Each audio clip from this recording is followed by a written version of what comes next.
Bonjour Thomas Ménager. Bonjour. Merci d'être avec nous ce matin. Vous êtes l'un des nouveaux visages de cette Assemblée nationale, élu dans la 4e circonscription du Loiret. On va en parler, mais il y a une actualité, une onde de choc mondiale après cette décision aux États-Unis de la Cour suprême qui supprime le droit à l'avortement, qui laisse chaque État décider. C'est le résultat d'un mouvement mondial de la droite conservatrice. En France, elle est incarnée aussi par votre parti, le Rassemblement national. Est-ce que vous, au Rassemblement national, vous êtes farouchement partisan du maintien de l'avortement et du droit à l'avortement? Je ne le crois pas. Je ne crois pas qu'on représente la droite conservatrice aujourd'hui. Et sur ces positions, nous sommes clairs. Nous défendons le droit des femmes, nous défendons l'avortement. Et aujourd'hui, oui, vous le dites, c'est une onde de choc ce qui se passe aux États-Unis, puisque aussi c'est la porte ouverte à bien pire encore, c'est-à-dire sur les droits des homosexuels, sur la contraception. On voit qu'il y a une sorte de boîte de Pandore qui est ouverte aux États-Unis. Mais j'interpelle aussi les Français. Il ne faut pas transposer les sujets américains. On le fait trop souvent en France. On est dans une société qui est aujourd'hui déjà très clivée. Il ne faut pas ouvrir ces dossiers. Et Dieu merci, en France, nous avons le peuple qui décide et non les juges. Et ça, c'est une bonne chose. Marine Le Pen et vous-même, j'imagine, êtes donc sur cette ligne, mais il y a aussi des personnalités et des électeurs, il ne faut pas s'en cacher, qui avaient participé en France aux manifs pour tous contre le mariage homosexuel, qui peut-être se réjouissent de la décision américaine. Vous avez aussi un électorat qui appartient à ce courant de pensée. Est-ce que vous en êtes conscient? Est-ce que vous acceptez qu'il y ait aussi ces électeurs en France qui ont des idées comme celle-là? Mais bien entendu, c'est la démocratie et c'est logique.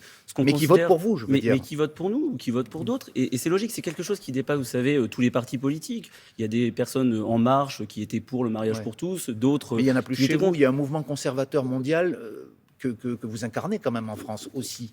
Je pense que la ligne sur cette question, elle est très simple. Nous, on considère qu'aujourd'hui, il y a des priorités. Le pouvoir d'achat, personne ne m'a parlé pendant la campagne, vous savez, de l'avortement, du droit des homosexuels. C'est pas un sujet en France. C'est des sujets importants, mais aujourd'hui, il faut le statu quo.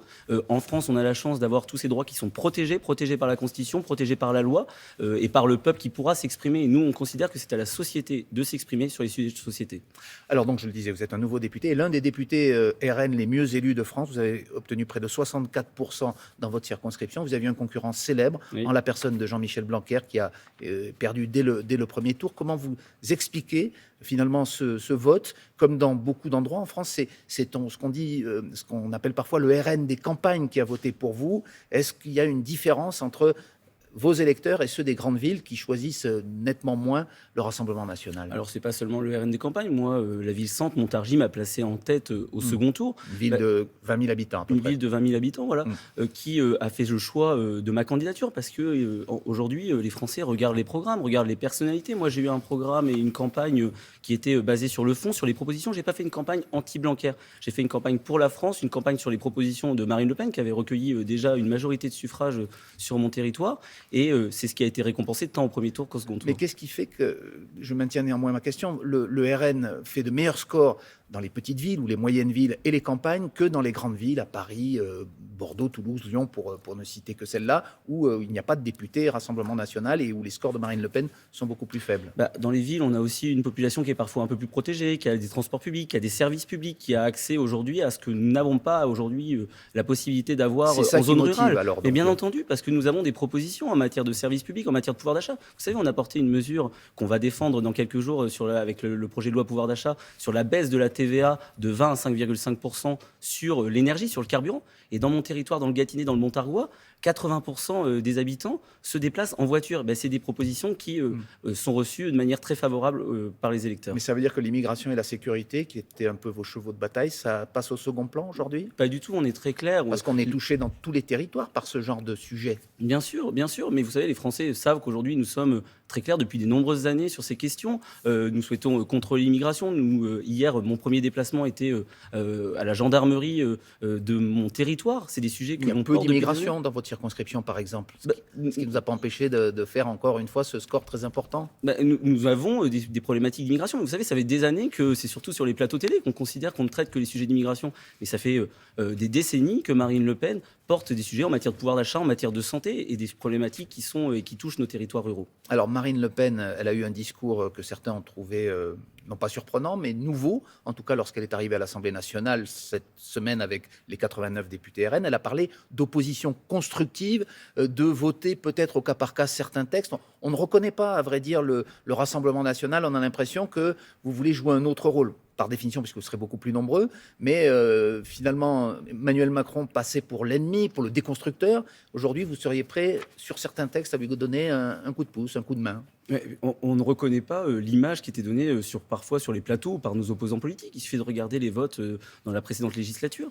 Les députés du Rassemblement national ont voté... Très rarement. Mais quand même un certain nombre, beaucoup plus souvent que les députés de La République En Marche votent des propositions de loi, des amendements qui viennent de notre camp. Je crois qu'à aucun moment, la majorité pendant le précédent quinquennat a voté nos propositions. Mais est-ce que le RN a changé, vous diriez, avec cette élection législative? Est-ce que c'est un nouveau Rassemblement national prêt à participer finalement à l'élaboration des lois? Mais c'est un nouveau cap pour notre mouvement. On a un groupe, on a la possibilité aujourd'hui d'agir pour les Français, d'agir en matière de santé, en matière de pouvoir d'achat. Donc bien entendu, c'est une nouvelle étape.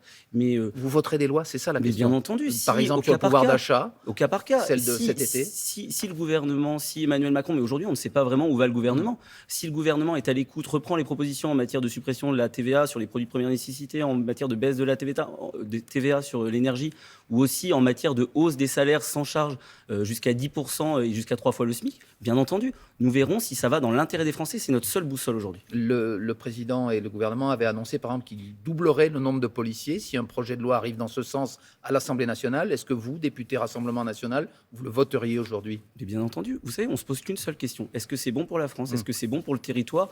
Moi, j'ai été élu sur cette ligne et c'est ce que je ferai aujourd'hui comme député. On voit qu'il y a un blocage. Aujourd'hui, le président a renvoyé la balle dans le camp des partis politiques qui la lui renvoient à leur tour pour savoir finalement comment trouver une coalition. Quelle est, votre position? Est-ce qu'il faut absolument qu'il y ait un gouvernement avec une majorité relative? Est-ce qu'Elisabeth Borne doit, par exemple, engager sa responsabilité devant le Parlement pour vous? Dans tous les cas, il devra y avoir un discours de Mme Borne et elle devra se soumettre à ce qui est l'usage du vote de confiance. Vous voterez la motion de censure s'il y en a une, ou vous voterez contre la confiance? Nous verrons. Je ne sais même pas si Mme Borne sera là. La vraie question, c'est est-ce que Mme Borne existe encore? J'ai écouté le discours d'Emmanuel Macron. On a l'impression qu'Emmanuel Macron s'est totalement assis sur les institutions. Il a nommé Mme Borne, il l'a même maintenue, mais il ne parle à aucun moment du gouvernement. Donc on sait qu'Emmanuel Macron avait fait le choix depuis Jean Castex d'avoir des collaborateurs plutôt que des premiers ministres. Mais aujourd'hui, la vraie question, c'est est-ce que Emmanuel Macron votera la confiance directement pour Elisabeth Borne? Emmanuel Macron n'est pas avec nous là ce matin. Là, c'est vous. Est-ce que vous voterez la confiance? Je ne le pense pas. Aujourd'hui, le comportement de Mme Borne, qui est dans la continuité de ce qu'a fait Emmanuel Macron pendant le précédent quinquennat, c'est une personne technocrate sans empathie. Il suffit de voir la réponse qu'elle avait faite à la personne en situation de handicap sur une antenne concurrente. Oui, on ne peut pas résumer la personnalité ou le comportement sur un exemple. Ça peut arriver à tout le monde, y compris à des gens de votre parti. Oui, mais ça en dit long sur le mépris, ça en dit long sur le manque d'empathie. Aujourd'hui, vu la situation et la détresse dans notre pays, d'avoir un Premier ministre qui comprend, qui écoute les Français, c'est nécessaire. On parlait d'un nouveau Rassemblement national qui se veut plus constructif. Est-ce que dans sa composition, dans la composition de vos députés notamment, il est si nouveau que ça? Est-ce que, par exemple, vous êtes à l'aise dans un groupe qui compte M. Frédéric Bocaletti, élu dans la 7e circonscription du Var, qui a été condamné dans les années 2000 et qui avait aussi ouvert une librairie qui vendait des ouvrages antisémites et négationnistes à la fin des années 90. Est-ce que vous êtes à l'aise avec ce genre de personnes qui fait partie de votre groupe politique? Vous savez, moi, je suis à l'aise avec les personnes qui ont été élues. Il y a eu un choix des Français. Il y a un droit à l'oubli. Et l'oubli, le principal droit à l'oubli, c'est la démocratie. Ce n'est pas des faits qui sont nouveaux. Monsieur Wittenberg, vous parlez de faits qui remontent à 20, voire même 30 ans pour les faits que vous citez. Ils n'en ont pas moins existé. Les habitants ont fait leur choix. Les habitants, et c'est bien le problème, c'est qu'aujourd'hui, on ne respecte pas toujours le choix des Français. Ils ont décidé que M. Bocaletti, en connaissance de cause, était député. Mais est-ce que ça vous choque néanmoins qu'il ait tenu une librairie négationniste? Il y a eu sûrement une erreur de jeunesse. Je ne connais pas le sujet, je ne le connais même pas personnellement, mais je sais aujourd'hui qu'il est élu, qu'il est au sein de notre groupe, et j'aurai à cœur de travailler, et j'en suis certain, avec lui, dans l'intérêt du pays. Vous avez longtemps travaillé avec Nicolas Dupont-Aignan, vous revendiquez gaulliste. On peut être gaulliste et appartenir au Rassemblement national qui est issu d'un parti qui a beaucoup combattu le général de Gaulle, notamment au moment de l'Algérie française. Enfin, il y avait notamment Jean-Marie Le Pen qui était vraiment pas un ami du général de Gaulle. Alors, ça ne vous gêne pas, vous, d'être gaulliste dans ce parti-là? vous savez, j'ai vite vous parlez d'un temps que les moins de 20 ans, même les moins de 30 Oui, ans mais dont je fais c'est- partie ne peuvent pas connaître. Mais c'est très l'héritage de clairement, votre parti. mais qui défend aujourd'hui l'indépendance de la France? Qui défend la souveraineté nationale? Qui défend la souveraineté alimentaire, industrielle? Qui défend l'incarnation à chef? Qui défend la Ve République, nos institutions, cet héritage gaulliste? C'est Marine Le Pen. Moi, j'ai rejoint Marine Le Pen parce qu'aujourd'hui, c'est cette chef de l'opposition, cette femme qui est prête à gouverner, et c'est elle que j'ai rejoint, et pas du tout des personnes qui étaient là il y a près de 100 ans maintenant, aujourd'hui. On vous a entendu. Merci Thomas Merci Ménager, à vous. nouveau député du Loiret, donc, et c'est la suite de Télématin. Merci Thomas beaucoup. Ménager.